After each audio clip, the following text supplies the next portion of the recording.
Baltimore police say people living in southeast Baltimore should be able to look out their window right now and see an increase in patrols. It is in response to some violent crime in that area that has some residents of a normally quiet neighborhood very concerned. ABC 2 News investigator Brian Kubler reports. Last week, it was a murder of a southeast Baltimore bartender in her home along South Elwood, just beside Patterson Park. Yesterday, it was the report of a 12-year-old girl robbed at gunpoint on Rose and Fairmount, just a few doors down from Brianna Burbank.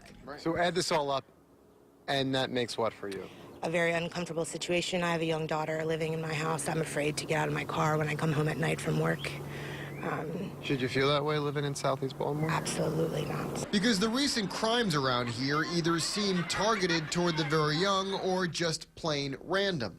Both incredibly scary scenarios for young professional families who bought in to what Baltimore was selling. The mayor wants 10,000 new families in so many years, and you would be one of them, and now you're feeling like what? I'm feeling like I want to move.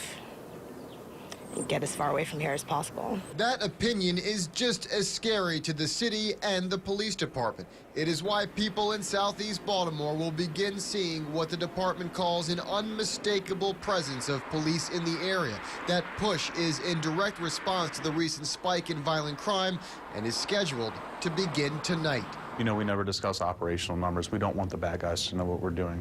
But what I can tell you is that you're going to see a dramatic increase in the number of marked vehicles that are out on the street, and there's going to be a significant number of unmarked vehicles that you won't see. Both aimed at tamping down a troubling trend, chasing away the crime before the crime chases away families.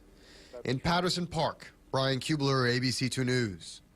Baltimore police say their presence will be felt in that part of the city, but cannot tell us how many officers will be used or how long these amped-up patrols will be present.